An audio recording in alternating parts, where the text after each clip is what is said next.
What's up, everybody? This is Alex Christoforou with the Duran, and I'm here with Alexander Mercouris, editor-in-chief of the Duran, and today we're going to be taking a look at the Manafort trial.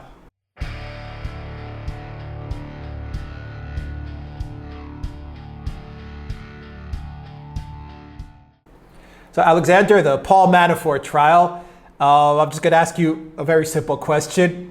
Is this the most ridiculous, most stupid trial you've ever seen that the media is covering? I mean, this is a joke. Is it not a joke? What is going on with this trial? Because it has nothing to do with Russia. It has nothing to do with the Trump-Russia collusion hoax. None of it. We're talking about his shopping habits, the suits that he purchases, money laundering in 2015. His associate was stealing money from the top. He was, just skimming some money from the accounts. I mean, this has nothing to do with anything. This trial is absolutely ridiculous. What do you think of everything that's going on here? Well, I mean, you missed out the jacket that was made out of ostriches or whatever it was. But no, I mean, yes. I would be hard-pressed to say that it is the most ridiculous trial I've ever seen. I've seen some very ridiculous trials, but it will be very high up in that category. I mean, the first thing to say is this has absolutely nothing to do with the collusion allegations that we've been hearing so much about between Donald Trump's campaign and the Russians. I mean, there is nothing about that at all in this trial, which begs the question, first of all, about why Mueller was so keen about it, and I mean, it almost makes no sense, actually. Now, the other thing to say about this is, first of all, I don't think the case against Paul Manafort is particularly strong, because if nothing else, all these allegations that have been made about him, Manafort had previously been told by the FBI and the Justice Department that he'd been cleared of them, that they weren't actually going to pursue him for them because they didn't really think there was a case there. And when you drill down and look at the evidence against Manafort, it is based very heavily on people who were formerly associated with Manafort, who are basically saying, well, actually, we know that Manafort is a crook because we are crooks ourselves. We were party to this thing. So, I mean, I don't really see that they're terribly credible as witnesses, actually. To come back to your question, is this a ridiculous trial? Is it a pointless trial? Well, I think the person who has expressed the most skepticism about it is Judge Ellis, who was the trial judge. He is clearly utterly bored by the thing. He thinks it's ridiculous. He's made it very clear previously that he thinks this was simply an attempt by Mueller to put pressure on Manafort, to get Manafort to spill the beans on Donald Trump. And frankly, I think we're going to see many more weeks of this nonsense. But I would not be surprised if in the end it all collapses. So, Alexander, I agree with you. This was a shakedown. There's no doubt about it. And I think it shows how despicable Mueller is acting in this witch hunt investigation to try and pin something on Trump. But you've mentioned this in previous Duran videos, that the narrative around Manafort is so wrong and so distorted because he wasn't working for, and I want you to delve into this and once again drive the point home. He wasn't working for a Ukraine government, a Yanukovych presidency that was pro-Russia. He was actually working for the Obama administration in order to sway the Ukraine government towards the West. Go into, touch again what exactly Manafort was doing in the Ukraine. And fine, he was a lobbyist. Fine, it was a corrupt government. Fine, he laundered money. That's all understood. And whatever penalties he should face them. But I think this is an important point. This is a central point because it speaks to the heart of what Manafort was really doing in Ukraine and how he's not connected at all to Russia or to Russia interests. Well, what Paul Manafort was, he was taken up by Viktor Yanukovych, who's a deeply corrupt and very cynical Ukrainian politician who became a leader, a political leader in eastern Ukraine. Yanukovych brought in Manafort for two reasons. Basically, because he wanted Manafort to help him run his election campaign, and he wanted Manafort to act as a bridge between him and the United States, and between him and the European Union. And Manafort interpreted his role, and he was heavily involved with the US Embassy. And I say Manafort interpreted his role. We don't know the full story of how he became involved with Yanukovych. But there is no doubt at all that what Manafort was trying to do, and in fact succeeded in doing,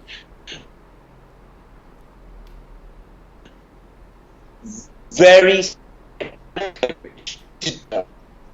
and to get closer to the United States. So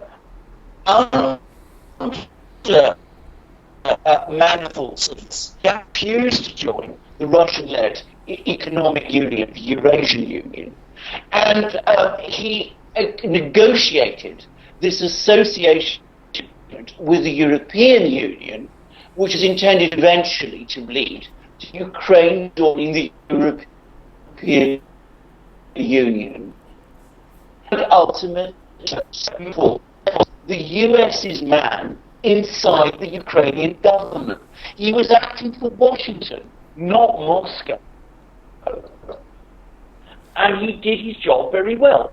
And we know this because people who were in the US Embassy here in Ukraine at the time have confirmed it. They said it. They were working with Manafort very closely all the time. Now, in time-honoured fashion, what Manafort also seems to have been doing is that he seems to have used his position as an advisor of Yanukovych to enrich himself, which is unfortunately par for the course for American officials who end up in these eastern former Soviet countries. That happened on a massive scale with American officials who were sent to Russia in the 90s. And it seems also that when Yanukovych eventually fell, that line of money dried up, and Yanukovych found himself in great difficulties. And at that point, he offered himself to Donald Trump as a possible campaign manager, looking to use his position as Donald Trump's campaign manager to improve his own business position in the United States and with other foreign governments which were anti-Russian. I mean, it sounds bizarre to say this, but there is no connection between Paul Manafort and the Russians at all. The Russians saw Manafort as an enemy, not as a friend. And so in closing, to wrap this up, Alexander, is it correct to say that, number one, is it correct to say that Trump made a hiring error by bringing Manafort on board? Maybe he didn't do a proper background check on Manafort, so there is some responsibility to put blame on Trump because he just put the wrong campaign manager in there. In other words, he put a guy that was compromised, not for his Russia connections, but for the other stuff, the money laundering and all the other stuff. And given that, do you think, number one, do you think Manafort's going to get off? In other words, do you think he'll be found not guilty? And if he is found guilty, do you think Trump will pardon him? So it's like three questions, but I want you to address the big picture of them.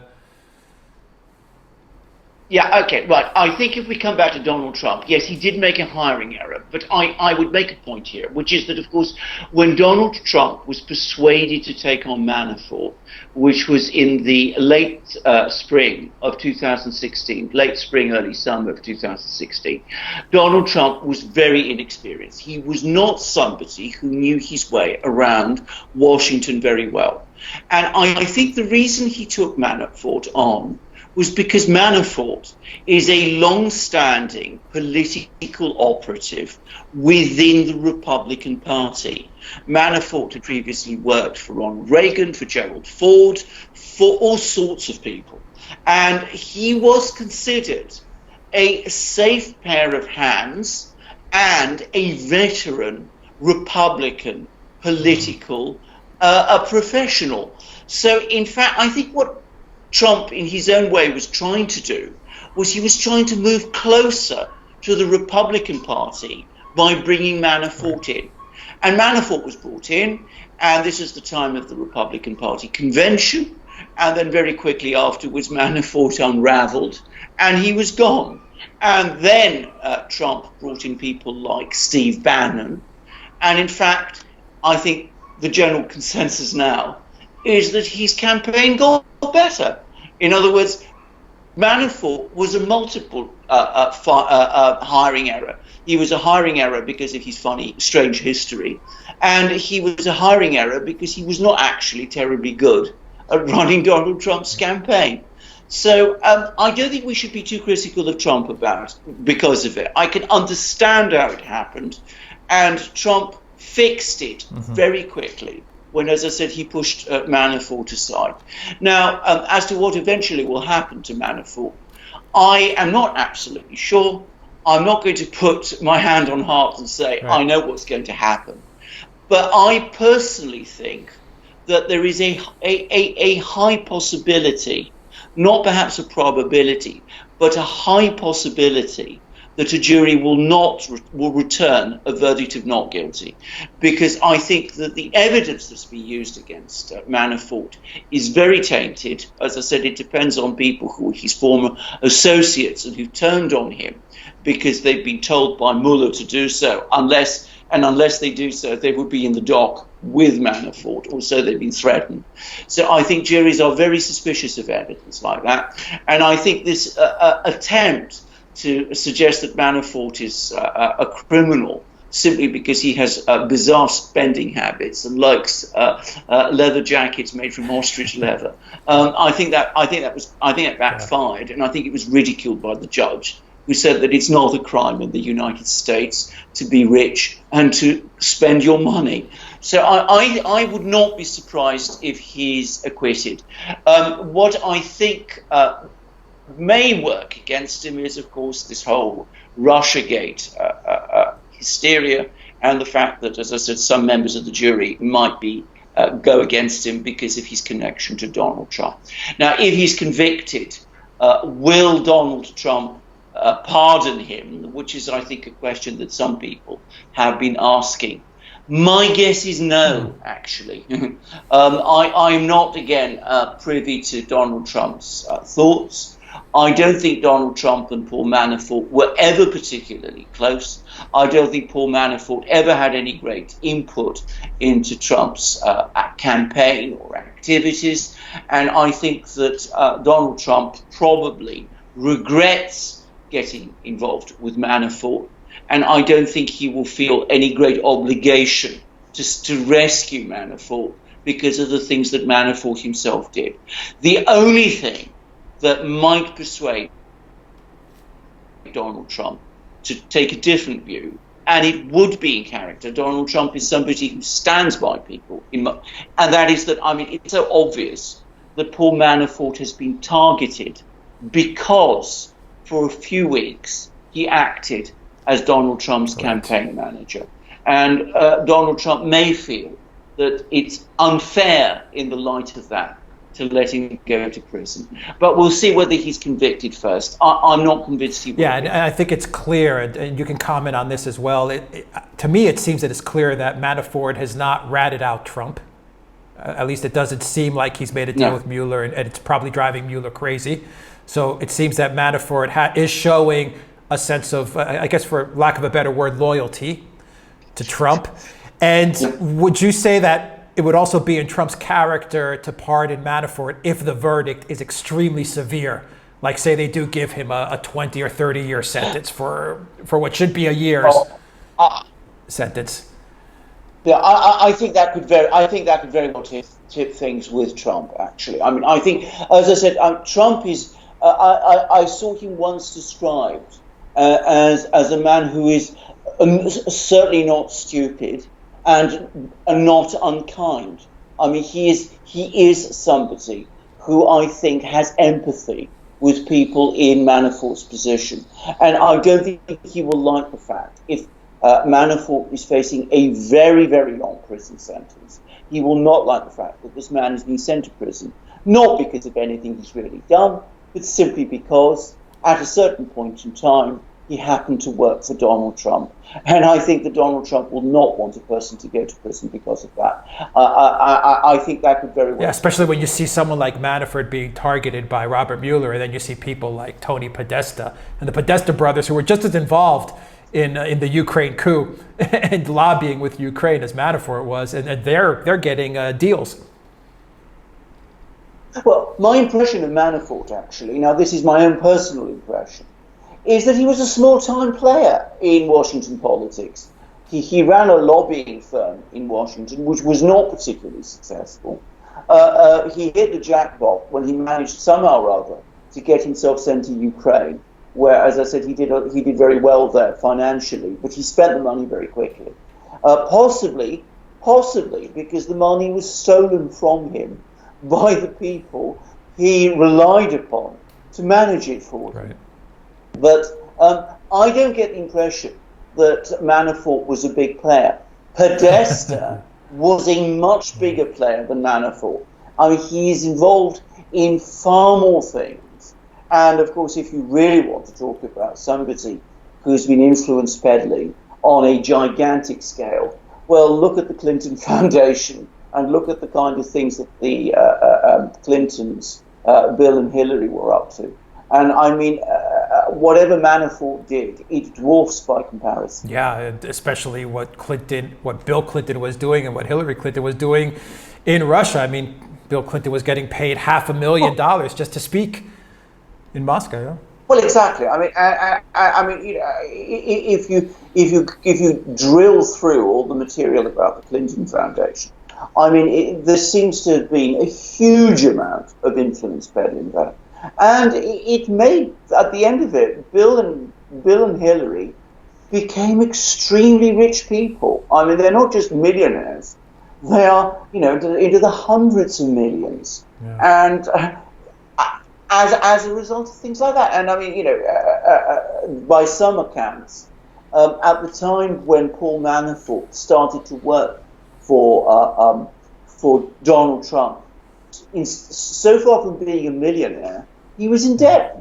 He was actually in bad financial straits. As I said, possibly because the people he relied upon to manage his affairs for him had stolen things from him. But I mean, he was never in anything like the same league as the really big players in Washington. And I think that is a very important point to understand. Yeah, I mean, it's incredible to think that you had the Secretary of State of the United States, Hillary Clinton, also part of a foundation, the Clinton Foundation, which was taking money from governments in order to do favors. And she was Secretary of State, and in parallel, she has this foundation, which is doing work on behalf of foreign governments. It's incredible. Well, indeed. Absolutely, and as I said, on a colossal scale, and I think, to my mind, by the way, I mean, if whoever leaked those emails, they did a huge public service, actually, and I mean, I'm talking about WikiLeaks now, and I'm talking about whoever actually got those emails, because they exposed, particularly actually the Podesta emails, which are in some ways the more interesting emails. I mean, I should say, by the way, you covered them outstandingly at the time for the Duran. But I mean, they showed the full extent of what was going on. And I mean, you know, Hillary Clinton's famous chats with Goldman Sachs, these private discussions that were going on there, and the way she was communicating with people. And as I said, I mean, it's I mean, compared to that, what Paul Manafort was doing, I mean, it's just almost rising. Yeah, I totally agree with that assessment. And it's so glaringly obvious, and I think you said it perfectly, that even the judge recognizes this, that Manafort is being targeted just because he worked with Donald Trump. Well, the judge has actually said that. I mean, he actually said to Mueller's people, you're not interested in Manafort. You're not interested in his alleged bank frauds and tax frauds. What you want is to get Manafort so that you can turn him and get him to talk against Donald Trump, so that you can impeach Donald Trump. The trial judge said that. I mean, he made it absolutely clear that that's his opinion. And as I said, he is manifestly unhappy with the whole process. You talked about it being a shakedown before. The judge said that too. And he said that he was extremely unhappy that the state of US law means that despite the fact that this was a manifest and obvious shakedown, he couldn't dismiss the proceedings because he has no power to. But I mean, he's made it absolutely clear what he thinks about this whole business. It's despicable to see Mueller take this route, all in an effort to bring down, all in an effort to find something against Trump. It's just despicable to see it. Well, I agree. Actually, I mean, it does have the quality of Inquisition. Actually, I mean, find something, anything. Root through Donald Trump's previous business history, put pressure on all these people who formerly worked for Trump, like Manafort and the rest, in the hope that something will come up. So you haven't actually you're not actually investigating a crime, because so far there is no evidence of any crime, but you're looking to find something. And I have to say, doing that and jailing people and threatening them in this fashion in order to achieve it is terrible. It's absolutely terrible. I agree. It's a ridiculous trial. We're dealing with stuff that happened in 2005, 2006. It's absolutely ridiculous. It's laughable. You don't even see this in the largest and the biggest banana republic there is out there. This stuff rarely takes place.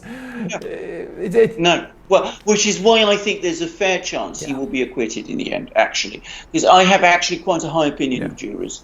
That's my own personal view of them. Not everybody. Well, you definitely know exactly how jurors think, and I think when you make predictions, I don't want to say predictions, but when you talk about stuff like this, you're usually spot on. So let's see if you're spot on about this one as well. We'll see what happens. We'll see. All right, guys. Alexander Mercouris, editor-in-chief of the Duran. That was a fascinating discussion on the Manafort trial. Guys, if you like this video, click on the subscribe button down below and click on that notifications bell to get notifications every time we push out a new video, and visit the Duran shop. Help support the Duran. Buy a t-shirt. Alexander Mercouris, editor-in-chief of the Duran, talking to us about the Manafort trial. Until next time, guys, take care.